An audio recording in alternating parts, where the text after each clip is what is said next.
Hello and welcome to the BackyardPAFootball podcast. I am Nathan Grella. I'm Miller Jeremiah. I'm Carter Newcomb. And we are back and ready for action. We did a little bit of a preview last two podcasts ago, with Carter, but we never really had a chance to introduce himself, so we're going to give that... There's no reason to.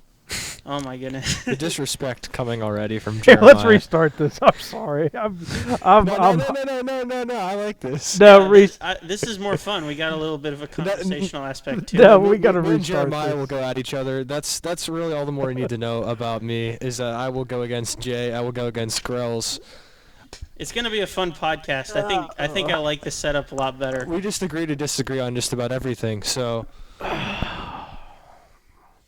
All right, let's roll into this a little bit more. Carter is from Punxsutawney and played for the Chucks for how long did you play there? All 4 years? I did not actually. I only played my junior and senior year. I played my freshman year. We had a ninth grade team.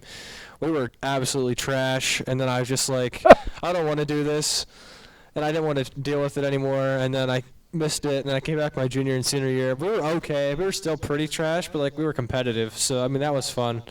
But then I somehow found my way down here in the middle of, Greene County. So the rest is history, I guess. Yeah, if you were so bad, how did you get recruited to a Division III school? I mean, I'm not going to say I was great, but I definitely wasn't, awful. I mean, I led the team in receptions and yards. Well, just at every single receiving category my senior year. But that's a large shout-out to my quarterback, Dylan Ishman. I know he's not listening, but that's a shout-out.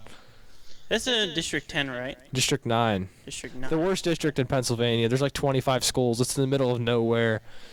They're all right, obviously I come from State College, and there's not a lot of districts that are in 6A, so I'm not really familiar with a lot of those, and District 9 is one of those. Oh, yeah, District 9, I think we have most of all but 6 or 7 schools probably are all 3A or below. And there's only I think there's only 25 schools in the district that carry a football program. So. Yeah. Low numbers in District 9. Yeah. Not a lot of towns up there either. No, that's the thing too. Is most of the town, there's not more than one school per town. Like Pittsburgh, there's schools within 10 minutes of each other, right? And up in Punxsutawney, each town has their high school. And that's about it. I went to Punxsutawney area high school. I didn't even live in Punxsutawney. I lived in the area of Punxsutawney, so I went to Punxsutawney area. All right. Well, The Whitfield's the best. Yeah, I'm not disagreeing with you. Yeah, the Whitfield is a great conference, and you want to talk up some Whitfield football here for the next. Yeah, I can do that. I know. Hopefully, you guys aren't hoping it's an hour because the Steelers. I got game the is Yeah. I got the Yeah. Steelers to watch. I'm out of here at 7 o'clock at the latest. All right. Well, we'll try to run through this a little bit quicker then for your guys' sake, and probably for the sake of our viewers, because they don't want to hear us blabble on about high school football. Whitfield football is interesting, but not that interesting, girls. I think it's very interesting. I could talk about it for an hour. But I know. Obviously, you guys we have aren't before, interested in that. we have before girls. So I mean, That is true. Our last podcast went almost an hour. So, you guys want to jump into previews of this week's matchups? Why not? Let's go. All right. Probably the biggest game on the slate is going to be West Greene in California. California is at home, and they open as 9-point favorites. Probably a little bit on the strong end for California, considering West Greene's dominating performance over Mapletown. Let's hear you guys talk about this one. Which players are going to step up in this one? I don't think either of you guys were at the California Bentworth game last weekend, but still a big, strong matchup between these two 1A teams, and whoever wins this game is probably going to have control of their own destiny in the Tri-County South. So, Jeremiah, let's hear you first on this one. yeah, West Greene dominated Mapletown as we thought. Mapletown, as we've said before, is bad, very bad, but they're in the rebuilding stages still too. California, I thought they should have beaten Bentworth by more than 20. They got the help with a couple second-half pick sixes to get that score. But I think the two big key players for this week when we look at West Greene and Cal, for West Greene, I think it's going to be Corey Wise. Corey Wise had 12 carries, 150 plus yards, and 2 touchdowns against Mapletown. He's going to have to carry the ball a little more than 12 carries against this Cal team. And then the other key for Cal is Damani Stafford, as I think it's going to be every game throughout this season for the Trojans. I think Damani's going to have to be their workhorse per se, not only this season but next season. So it's going to be a really great game, and I look forward to covering that, especially since the game involves my alma mater, so that's always cool. I mean, to be honest with you, I don't know a heck of a lot about either one of these teams. I've seen West Green play a few times. Obviously, that was the Ben Jackson West Green Pioneers, so the team's obviously changed a lot since then. But what I do know is that they like to run the football, and I think if you can, control the line of scrimmage, then, I think they have a chance against anyone in this conference, especially Cal. Yeah, you just hit on it. I think the big aspect of differences between these two teams is going to be West Green's, offensive line. I think they're just a touch stronger, even though they graduated 3 starters from last year. That's going to be huge. I forget the name of the center who's back for West Green, and it's not Corey Wise. And obviously Jeremiah is going to yell at me for forgetting this, but it's not me. I was there for 3 years, but it's not me. I can confirm that. But having him back there on the line is a huge help, and They got a new center. They actually, not to interrupt you, but they got a new center. So freshman. No, actually, they just been moving the line around a lot. So to be honest with you, I'm not sure if the same line we saw against Mapletown will be the same as Cal. And for the following week, the rest of the season, Coach Hanson's been mixing it up for personnel of other teams and whatnot. So, you might see a little different line week in and week out for the Pioneers throughout the rest of the season. Casey Miller is the name that was on the tip of my tongue that I could not get. But, we've talked about Cal's offensive and defensive line, struggles, and Benworth is a team that's not really going to show up against. But I'd be interested to see against West Green if that's still true, if Damani Stafford is still able to create, opportunities with his legs, behind offensive and defensive lines that are not experienced and not as experienced as he had last year.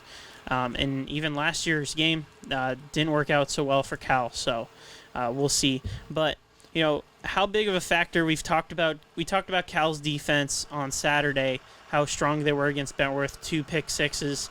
How big is that going to be for them against West Green and a newer quarterback in either Wesley Whipke or Nathan Orndorff? Oh, I mean, that's going to be huge. There's no question about that.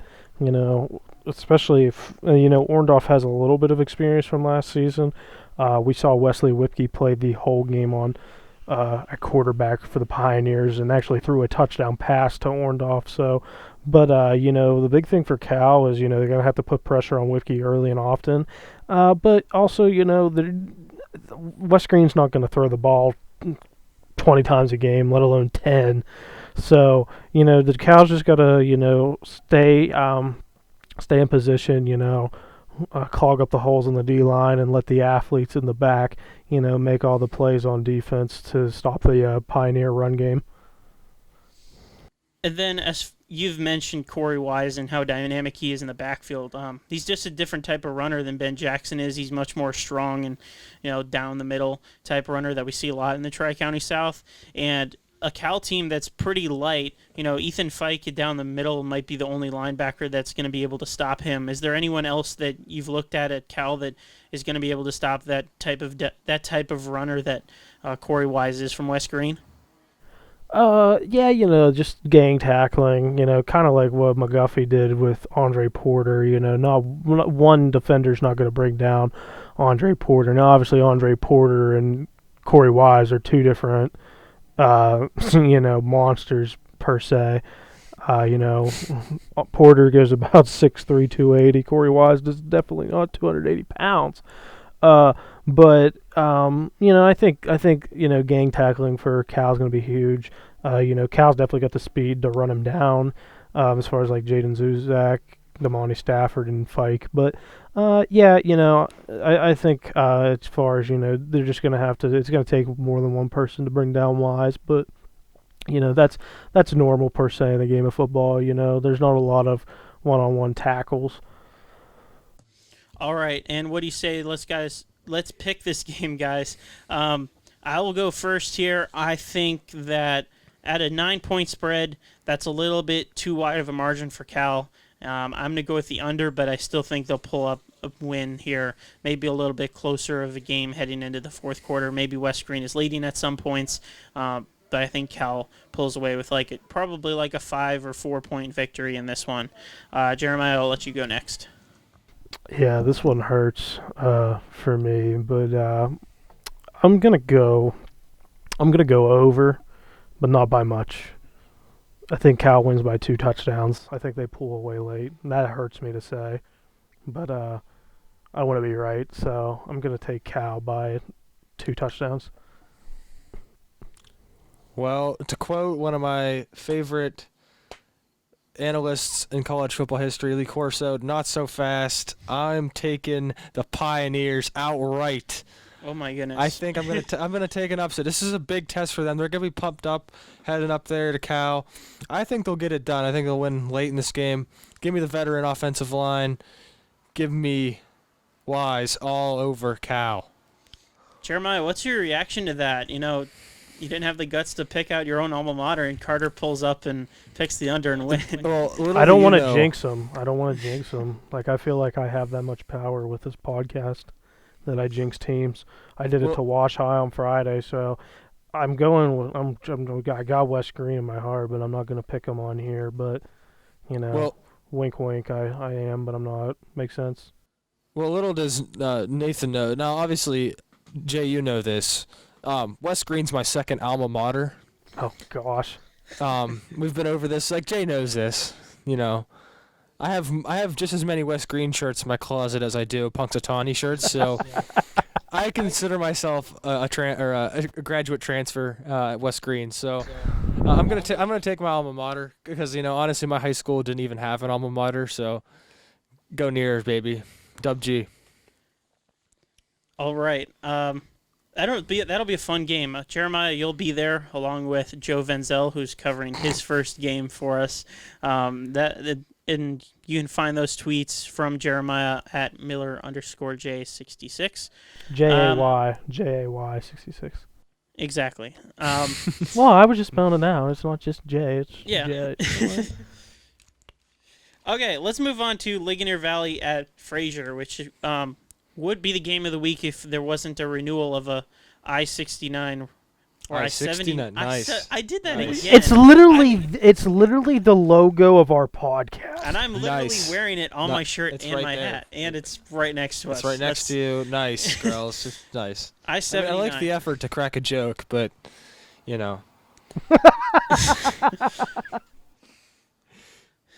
Okay, renewal I-79 rivalry, that's our game of the week. But second place, Ligonier Valley at Fraser. Fraser 34-zip over Charleroi. Ligonier Valley struggling against Apollo Ridge last week to even score points. Ligonier Valley opens as a 6.5-point favorite on the road.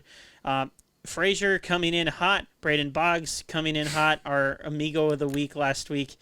Your amigo of the week, not mine. Still, you didn't see it, Jay, but I looked at him and I gave him this look. I said, "Oh, Braden Boggs, girls' favorite player." Actually, that'd be Kenny Fine. Kenny Fine's your favorite player? We can't have favorites. We have to be neutral. I'm still partial to the Fraser Commodores. Oh my goodness, corrupt. Like literally, my alma mater is who we cover, and I just pick Cal against them. Well, listen, if West Green's my honorary alma mater, then I think girls is Fraser. Probably, honestly. But either way, this is a huge game for both teams. Obviously, Ligonier Valley trying to get off the wagon as far as the losing last week to a team they probably should have beaten. They were much more favored against. And then Fraser, much different, coming in red hot. Is this Fraser's moment to put up or shut up, to put their money where their mouth is heading into 2 weeks from now, an away game at McGuffey that could decide who has their say in the century? Yeah, this definitely will show. This will definitely show if they're ready to contend right now. Obviously, a great performance against Charleroi, a bad Charleroi team. But if they have another strong performance against Ligonier Valley, who struggled early and often against Apollo Ridge, and they go in to Claysville 2-0, and then that just happens to be for the Century Conference, or at least to be atop the Century Conference right now. Yeah, that's a big game for Fraser. This weekend's a big deal, but not as big as 2 weeks from now. Well, not even now, but that's a big matchup coming in Claysville. So, look for Boggs, your boy, to have a big game again. And the Commodores to. I think they win this one pretty easily, but I won't give my over/under yet. I would say it's probably a put up or shut up game, but I mean, I just looked over at the Ligonier Valley roster. I mean, I kind of have some familiarity with this program. I had an ex-girlfriend who went to this school, so I saw a lot of their games. But that was a couple years ago, And Good source. That's a good source. No, I've seen them a couple times. I've talked to their head coach. Your ex-girlfriend or Ligonier Valley football? What do you mean? I thought you said you've seen them a couple times. Oh, both. Oh. I've been to a couple of their games, but as high school kids do, a lot of players graduate. They had 3 Division I offensive and defensive linemen graduate this last year. Looking over at the roster, according to Max Preps, which you can take that with a grain of salt. Yeah, 'cause Max Preps. They only have 1 senior on the football team. They had they had a pretty official. They had statistics from the game against Apollo Ridge. They had a sophomore quarterback. So I'm not going to say this is going to be the game that you're going to look back, in Fraser's season if they were on to go and make a run at the Century. I don't think this is a game where you're like, oh, this is where it changed. I think that game's still to come, but this is definitely a statement win, and I could really say, hey, look, this is the Whoopie, and we don't want Ligonier in this. I mean, historically, even in the last 5 years, Ligonier has been up there as far as 2A going, making a threat to Hershey. Yes, going to Hershey. They only lost to Julian Fleming by 4 points in the state semis a couple years ago. 31-27. And you look at Fraser the last couple of years, and that has not been the case. So no. even you're looking at program strength, this is huge for Fraser as far as making a statement across 2A and even the state. So let's make our pick here. 6.5 point favorites for Ligonier Valley. I'm going with my heart and not my head on this one. I think Fraser gets the under and win. Jeremiah. Yeah, Fraser under win, no doubt. Braden Boggs shows out. That rhymed a little. I think it did. I don't know. I'll have to go back and listen to this later. I'm gonna go with Fraser as well. I think they win this game outright. I just looking at Ligonier's team. I know a lot of these guys. For the last couple of years they've had senior leadership, and they've had big senior classes where and a lot of these guys are getting their first taste of real high school football, and it's in this odd sense where there's very little crowd, if any, at these at these fields. And, especially when you're playing new competition, jumping from the Heritage Conference to the Whoopie is definitely going to be a wake-up call, especially when you're a sophomore quarterback and you're starting running backs a junior. And, a lot of these guys haven't gotten a lot of varsity experience. So I think they have some time that they're going to need, to prepare themselves for what they've, put themselves into. Yeah, definitely a huge game. I bet you're excited to go to Fraser and see that one between these two teams. Hopefully, it's. I think you're more excited than I am, girls, for me to go because I know you want to see how your boy is doing. But I'm excited to go down there. I've never been to Fraser. I'm sure it's a lovely place in Perryopolis. I believe that's where it's at. Good nachos. Good nachos? I'll have to give them a try. That's how I base stadiums around the Yes, it is. That's very good. Stand. Carter and I were talking about that this weekend. How I base food, WPIL schools and stadiums off concession. Do you take into consideration seat comfortability? Like when you're sitting down in the bleachers, like how comfortable the bleachers are? I mean, no. No, that's an underrated asset of a lot of stadiums. I'm usually standing on the sideline, so I don't pay attention to that, obviously. But no, concession's a big one for me. I mean, that's something we really don't experience anymore as reporters, is getting to sit down on those hard metal bleachers every week as fans. But let's take a step here into the game of the week just for a second here. This is obviously going to be more retrospective on Wash High's loss to McGuffey because both of you guys there, and I'm intrigued to hear what you thought, Carter, because we heard Jeremiah's take Saturday morning, but you were not on there, so I'm interested to see what you thought of that game. But Wash High comes back home after a difficult loss to the McGuffey Highlanders, their first loss to them since 2009. They come home and they're facing an old rival in Waynesburg Central, the return of the I-79 rivalry. What was that, 79? 79. It wasn't 69, it was 79, It was right? 79, Okay. I-79. Nice that you got that there. But just what were some of your takeaways, Carter, from that game against McGuffey?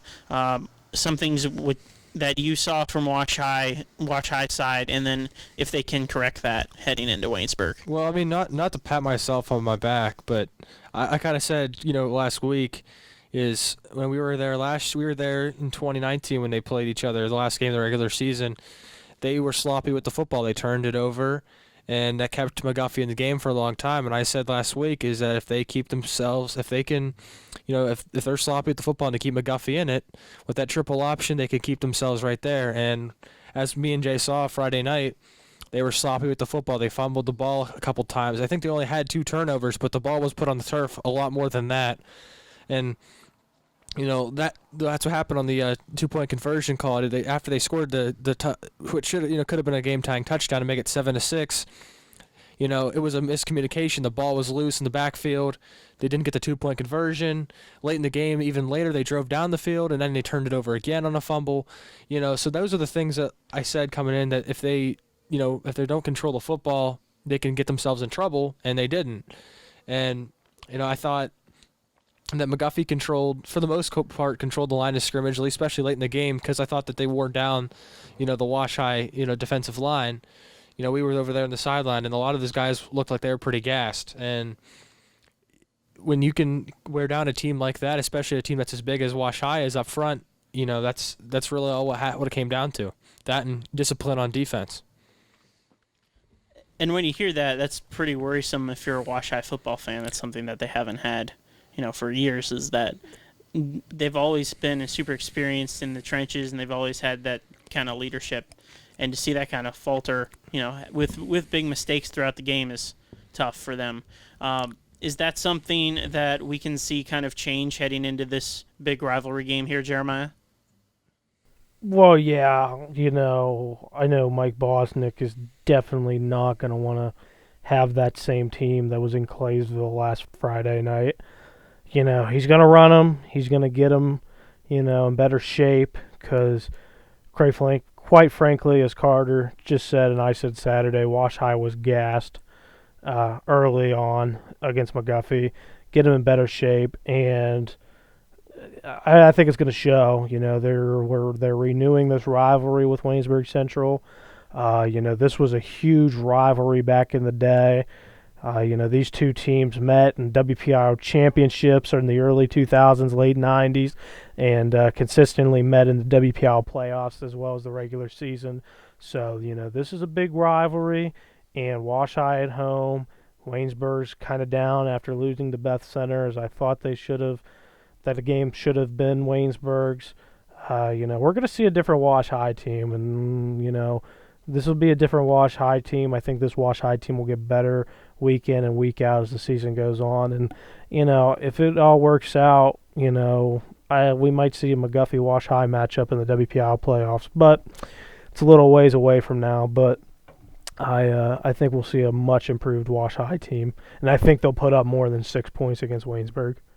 Oh, I'm going to agree with you 100% on that. I think this game, the McGuffey game, kind of acts as a wake-up call. This team is just cruised through the century for the last how many years now, almost without a bump in the road. That was their first conference loss since, I believe, 2012. Well, didn't they lose to Charleroi a couple of years ago? It kind of... Well, let's just sake of they don't lose very much in the century. We'll put it that Yeah, way. that was okay. Yeah, they've lost. Okay, in the season. They've lost 2 times in the last 8 seasons in this conference. You're right. I did. Yeah, Charleroi put like 59 points on them. I forgot about that. But yeah, this team doesn't lose much in conference, and still that season they got a share of the conference championship. So, Wash High consistently is the dominant force in this conference. So, Yeah. to see them lose week one was definitely foreign for most people in this area. I think too what happened. What really, I honestly think that the scrimmage against Jefferson Morgan kind of hurt them. I mean, I know I that agree. I don't think that they looked at Jefferson Morgan and man, this is gonna be a real tough scrimmage. But I think what they saw, what they had in DeAndre Porter, running guys over left and right, and they saw how easy it was against Jefferson Morgan. I kind of felt like they were like, we're gonna cruise through this season. Like this is what we're like. And then they come to McGuffey, and they're on the new turf. There's no one there. They go, oh, this should be a breeze, right? And it looked like that. The first couple plays, it looked like they were going to go right down the field, and then sloppiness killed them. They took some bad penalties. I think Bosnick had He had an unsportsmanlike. an unsportsmanlike penalty that backed them up, and then they had a bad punt, which gave McGuffey the ball. I think at like midfield. I mean, their Fuse was the punter, I believe, and kicked it like 15 yards straight up into the air. So. I think they came out a little flat, and then they were gassed within the first quarter. And another part of their game that Chase Johnson talked about to me and Jeremiah was that the reliance on the run and how McGuffey was able to stop that. I think they threw something like 4 times in the entire game. 3. Fuse was 1 for 3 for 15 yards. Exactly. So is that something that heading into Waynesburg they're going to even lean on more? And you're looking at that backfield and you're saying there's 4 guys in back there that can break one. Are they gonna take this game and the results from this game and move away from that and lean toward Davon Fuse, which personally I would not want to do, but could they see the results of this game and kind of move that toward that direction? I don't think they will. I think they'll stick with the run. I just think when you play against a team like McGuffey, think about this. McGuffey practices against the triple option every single day. What do you think they run? All they do all practice long is they run the ball against themselves. They're used to seeing the run. So I mean, naturally, when you see the run that often, you're much better react to it. So I think that definitely has a factor in it. But I think. Waynesburg Central's defense is not on the level of McGuffey's. I think that they'll come out early and then they'll break a couple runs. Fuse will probably scramble and get himself some yards. And Miller got a lot of big carries early in the first half. They didn't. Washai kind of strung away from him. They instead of having rotating in and out, they kind of had like Miller had like the first quarter, and then late in the game. Number 8, I forget his last name. Tayshawn Levy. He was the main ball carrier in the fourth quarter, and in between there, they had a couple of different backs in the second and third. Porter got some carries in the second and third. Fuse carried the ball a lot for them, a lot of design runs. So instead of rotating their steady of backs in the backfield, they kind of went quarter by quarter. It seemed. So I think in the Waynesburg Central game, they'll more by committee keep these guys fresh because they were gassed in that game.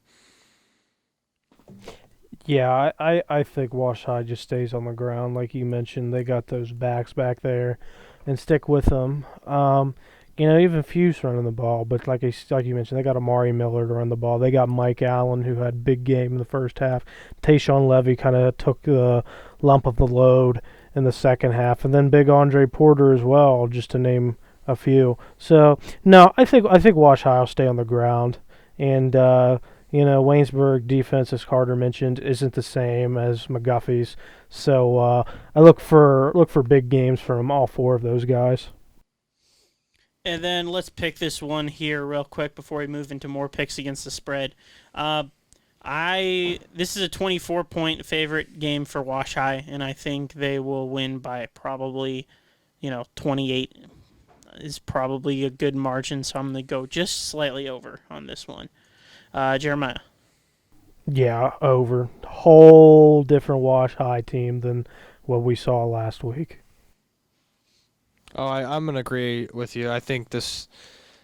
I would say I'll give Waynesburg Central a touchdown. I really hope that I get to see the best kicker in the WPIAL 1-for-1, Chase Hankins. I really hope he gets out there to make an extra point. That is my son. I really hope he gets out there and make an I just extra wanna point in this say game. that. So just for that reason, I'm gonna give you a score too, girls. I'm gonna say 42-7, because Chase Hankins doesn't miss extra points. No, he doesn't. I raised him right. Oh, do you want me to write that one down? Yeah, for write you? it down right now. All right. 42-7, Chase Hankins makes the extra point. 42-7. Make sure you write down Hankins extra Hankins, yeah, point. Hankins extra point. Yes. Henkins. Yeah, he didn't spell it right. It's okay. Okay. Also, the best 3-point shooter in the WPIL. It's a little off topic, but he makes threes on the field and on the court. So Kickers are people too, so we'll give them love. I just saw Ben Roethlisberger warming up.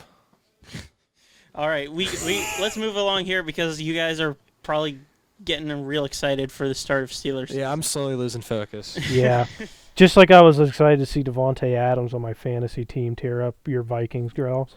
People are And gonna my fantasy team. people are gonna watch this podcast back and be sad because Saquon Barkley is gonna get like 500 yards of rushing and a Giants win and I everybody will hope just he be does depressed. because Carter and I are really tight right now in our fantasy Yeah, game. like it's within 2 points. Like we're both it's like a 2-point differential right now, and then we're like projected to be within a point. He's got the Steelers D and Saquon Barkley, which I think is going to hurt him in the down. Because if Saquon has a good game, Steelers defense has a bad game. But I have Juju and I have Boswell. I have it So- figured out though. Saquon can tear it up, but Minka Fitzpatrick has to have 6 pick sixes. So you're And I saying think like 3 rushing touchdowns and then like 6 interceptions for the Steelers Yeah. defense? Saquon can do good, but Daniel Jones has to be awful. Okay. So Well, I like my chances. Well, speaking of Saquon Barkley and Daniel Jones and players of that caliber, let's move on to Jefferson Morgan at Avella. What a great transition. Jefferson Morgan as 7-point favorites on the road against Avella. Avella's surprising win against Monessen. I don't want to pick Avella in this game. I think it's a little bit too early for me to hedge my bets on the Eagles, so I'm going to go with Jefferson Morgan with the over on the road. What's the spread again? I didn't 7 hear points. you say. 7 points. 7 points, Jefferson. I'm taking the under, and I'm taking the Eagles. They're starting off 2-0. They pull off the upset. Go Eagles. Go Birds. I'm gonna take Avella to win outright. I was going to say Jefferson Morgan. I don't think this game, like if it was 7 points for Avella's favor, I'd also take the under because I don't think either one of these teams can make an extra point. So like I think the final score will be 6-0. Avella. Check out the radio stream of this game. Brock Owens will be doing play-by-play up at Avella. Awesome. Go Birds. It'll be an interesting one. That's actually one of the more competitive games of this, First team. Do we to have score. anybody going to that?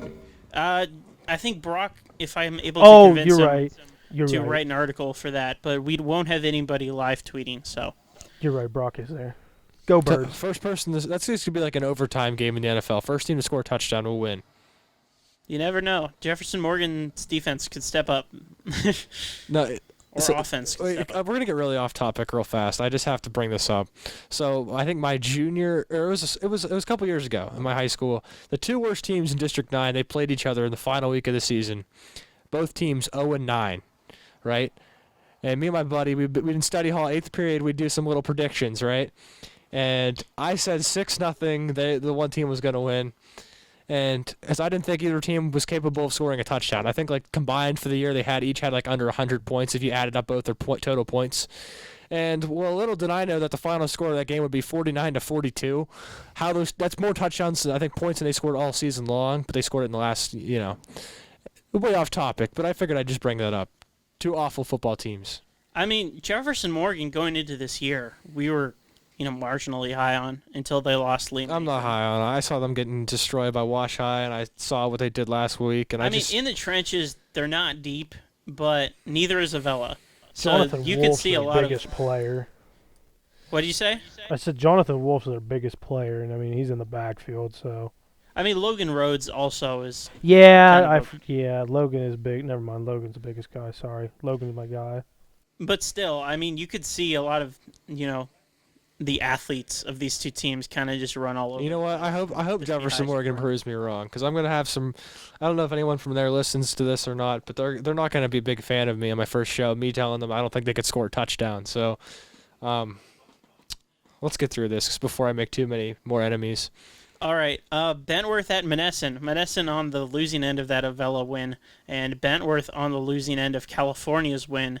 Bentworth hitting the road as 22-point favorites. I like Bentworth in this one. I'm going to go with the over. They really showed a lot of fire against California, especially in the first half. Second half, not so much. Those two pick sixes kind of took the air out of them, but I like Bentworth to win by way over 22 in this. Yeah, I agree. I think the best thing for Bellworth coaching staff to do is let Owen Patricic and Trent Kavanaugh run wild. I like Bentworth way over 22. I'm saying like you can mark it down 48-6. I will mark that down. Carter. I'm gonna just Bentworth gets the over. You know, if we're gonna throw scores out there, I'm gonna say Bentworth covers the spread in the first quarter. 22-0 at the end of the first quarter. That's my prediction. I don't have a final score prediction. That's just what it's gonna be at the end of the first quarter. Okay. I will hold you guys to these really just predictions. Write down for the Avella Jefferson Morgan game 6-0 Avella. Okay. All right. I really hope I'm right. Obviously, the max spread on these podcasts are 28 because I don't want to make schools feel bad and go over and put like 45 points on a team.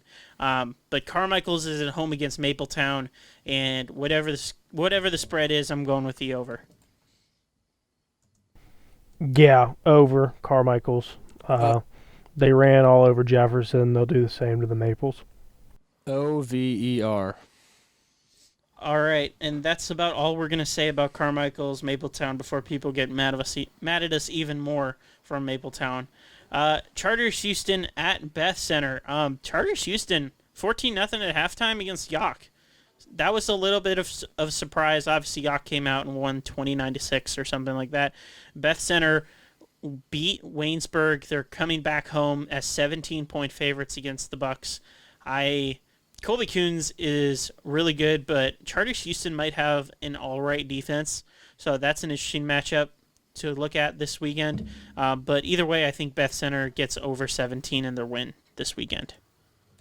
I disagree. I think Beth Center still pulls away, maybe 14 points. So I'm gonna go under, but I think Beth Center wins. Char Houston just historically usually has a stronger defense.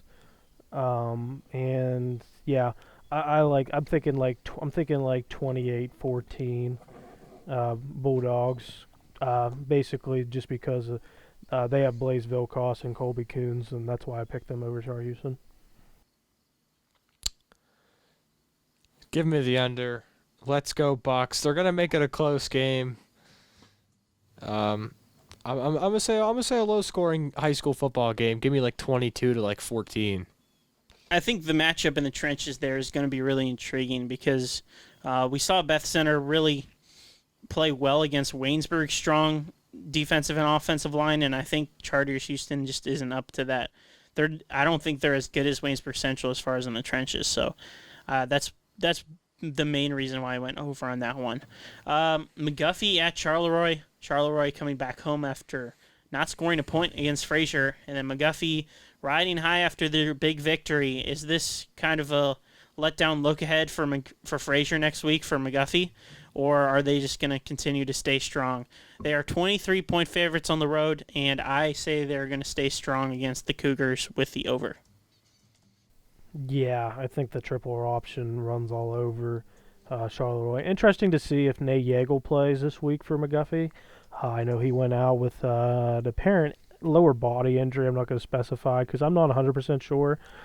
He came out against Wash High and never went back in. So interesting to see his condition and what they do with him this week, if they even suit him up. So, but with that being said, they'll put someone in his shoes, and I think it's a big game for Jared Johnson and McKinley Whipke back there. So McGuffey, way over. I'm actually going to take the under here. This might sound a little controversial, but I think McGuffey last week they didn't. I mean, obviously Charleroi and Wash High are two different teams, but they didn't have a lot of big plays down the field, and with that, I feel like they might grind some clock, especially in the triple option. I still think they win by, about 20 points, but I don't see them scoring, 40, 50 points in this game. All right, and then let's move into the Big 8 now, starting off with West Mifflin at Bell Vernon. Bell Vernon coming off that huge win at McKeesport. Some are saying it was the upset of the week against McKeesport, moving down from 5A. West Mifflin still, if they didn't score a point against Thomas Jefferson, but I'm not going to hold that against them because Thomas Jefferson looks once again very, very good this year. West Mifflin hitting the road for the first time this season. 23-point favorites for Bell Vernon. For this one, Bell Vernon's offense was pretty good against McKeesport. I mean, they missed a lot of opportunities in the red zone, and that kind of hurt them. But, their defense was really stood out. So I think this might be a little bit of a lower scoring game because of West Mifflin, Nakai Johnson obviously on that side of the ball. And of course, Bell Vernon might be looking ahead a little bit to Thomas Jefferson this weekend. So I think Bell Vernon still gets it. I think they might even shut out West Mifflin on offense, but I think they'll win this probably like 21-0, a similar score to McKeesport. So I'm just going to go slightly under for Bell Vernon. I'm going to go over. I think Bell Vernon rolls against a weaker West Mifflin team compared to years past. Still have a bright spot in Nakai Johnson, but I just think Bell Vernon is going to roll through. I think Bell Vernon rolls, and I think this is the best chance the Leopards have in a while of beating TJ. So, but that's looking a little ahead. So. Give me the over. I just from what I saw last week from Bell Vernon, I think I'll just roll through this West Mifflin team. All right, and then two teams that are a little reeling from last weekend are playing each other now. Laurel Highlands returns home after getting shut out by Albert Gallatin. Rodney Gallagher switched times between receiver and quarterback. I think he only had something like 11 yards on 6 carries at quarterback. It's something not great. Ringgold lost to Trinity in a game that was not as close as the score indicated. Laurel Highlands are 6-point favorites, and I got to have faith in Rodney Gallagher that he's better than what he showed last week. And I have a lot of faith in what Coach Kolsar is doing over there and that he's going to be able to turn this team around against a weaker Ringgold team. So I'm taking the over at 6. Yeah, I agree. Ronnie Gallagher's got to show me something. I mean, I don't know what happened at all last week against AG. Maybe AG's just that much better than years past, but I look for Ronnie Gallagher to have a huge bounce-back game, taking the over. I think Gallagher has 100 yards rushing. I'm going to agree with you. Just about everything you said. Carbon copy. I think Rodney Gallagher we'll figure it out this week, and so will Laurel Highlands. And then moving into the last two games here, Thomas Jefferson at Trinity, TJ 28-point favorites, the max spread. Over, I mean, Jake Pugh just balling against West Mifflin last weekend, and I think he's going to do it this week and more. So give me the over for the Jags.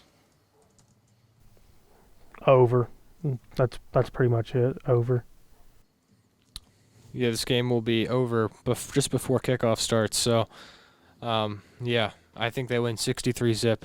And then one of the most intriguing games this weekend, partially because I don't know a lot about Newcastle, but Newcastle visits McKeesport. McKeesport, I don't know if Assad Robinson will be on the field. Hopefully he will be for them because having him in that offense is huge for them.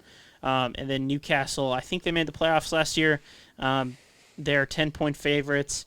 I think, I still have faith in the McKeesport defense. They really showed a lot of skill against Bell Vernon, even though they lost. They held them to 6 points for just about the entirety of that game until a long drive led Bell Vernon to increase their score and then the pick six happened after that. So I still have a lot of faith in McKeesport's defense, and that's why I think this is going to be a lower scoring game. So I'm going to go with the under, but I still think Newcastle pulls out the win. Newcastle historically is one of the best programs in the state of Pennsylvania. Second most wins in WPIL history for a program. It's going to be a great game, but I'm taking McKeesport. I'm taking the under and win for McKeesport. I just like it being at McKeesport. I think they're a little mad and angry of what happened against Bell Vernon. They really want a Bell Vernon rematch in the playoffs. Twitter beef. A lot of Twitter beef over the weekend between those teams. But I really like McKeesport this week. I hope Assad Robinson's out there playing. But with or without Assad Robinson, I still see McKeesport winning against Newcastle. Well, all I have to say is go Tigers. Are you taking the under and win? Yes. All right. I thought I would be the outlier there and going with the under, but apparently you guys are more bullish on the Tigers than I am. I'm high on McKeesport. I think that last week they played a good team, and they were just a little caught off guard. I think this week they'll respond, and I think they got a little. There's a little bit of a match that got lit underneath them.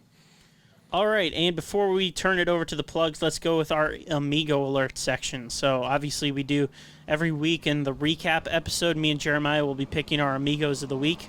But in our preview episodes, we will be doing Amigo Alert, where we'll be choosing one player that we think you guys should have your eye on. So I'll go first, and I think, Waynesburg going against Washington going against Waynesburg Central. I think Tayshawn Levy is going to have a big breakout game. He's probably one of their best athletes, and I'm going to put him on Amigo Alert going off against Waynesburg Central this weekend. Yeah, a guy that I thought would have been my Amigo of the week last week. I think, like I mentioned a few seconds ago, he's going to have a bounce back week, and I am putting Rodney Gallagher on Amigo Alert. I'm going to take the quarterback, Jake Pugh, for Thomas Jefferson. He's going to throw not one, not two, not three, not four, but 5 touchdown passes. He'll be out of the game by halftime against the Trinity Hillers.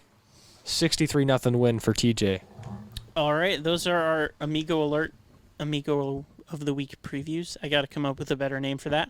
But yeah, that just about wraps up this podcast. Carter and Jeremiah, thank you for being on. Anyone who's Go Steelers. Go Lurs. All right, and the game is just about starting for you guys. 17 minutes to Monday Night Football. Go Ducks, go Chucks, Fiat Lux, baby. All right. All right, so for any of you guys listening, if you're listening to us on any audio app or on YouTube, the video version of this podcast, you're in the right place. Stay here, watch more of our content if you like what we're doing. We got a pretty cool Bell Vernon recap video up, so go check that one up. Go check that one out. If you are interested in contacting us, you can do that through Facebook. You can do that through our Twitter account at PA Backyard, or any one of our individual Twitter accounts at Nathan Grella, at Miller_JAY66, or at Carter Newcomb. Is there an underscore in there? Carter_Newcomb, I believe. Okay. I had that. I don't really even know my own Twitter handle, to be honest with you, but I'm pretty sure that's what it is. I think it's all lowercase as well. So I go think follow it is. him on there. You can go check out the merch at Teespring and go represent Backyard PA Football at all of the games that we're not supposed to be attending, but people are apparently attending. As far as fans go, hopefully that'll all be resolved this week if the governor makes his decision soon. And then you can go check out PA Football News at pafootballnews.com for all of our articles and for more information on Pennsylvania high school football across the state. You can support us on Patreon if you like what we do and want to help us out and send a couple bucks our way. We'd be extremely grateful. We will say your name on the podcast and give you a big hug if we see you. No, we won't, because COVID exists. That's true. We'll just I'll wait. give you a COVID elbow. COVID elbow. I'll give you a solid COVID elbow. Like, Solid. I A don't, good firm. honestly, like I don't know when people like give me like the arm. I don't know like what like direction I should like. I don't. It's just so weird. Like You just put it sideways. like here's the thing is like, do I want to do like what's wrong with me? Just like let's just do a fist bump. Like if we're gonna touch, just give me a fist bump. Like it's like. I think it's because it's your hands and your hands are touching. Well, your I don't. When I face. pick up stuff, I usually don't use the outside of my fingers. Which if you make a fist, your fingers are on like that's the part that touches is the outside of your fingers. I don't know who comes up with these rules, Carter. I don't know. Maybe we could do a foot dap up too. That's a good thing too. That works. It's like whip out your toes and just dap each other up. The backyard PA football foot dap each other up. If you see me at the game at Friday night in Fraser, give me a foot dap up. All right, you heard Carter. Go down to the field and dap them up. All right, that just about wraps up our podcast. These guys are eager to go watch the Steelers, and I'm eager to go eat something. So, for all of us here at Backyard PA Football, thank you guys for listening. I'm Nathan Grella. I'm Jeremiah Miller. I'm Carter Newcomb. All right, and we will see you guys on Saturday after this weekend's games. See ya.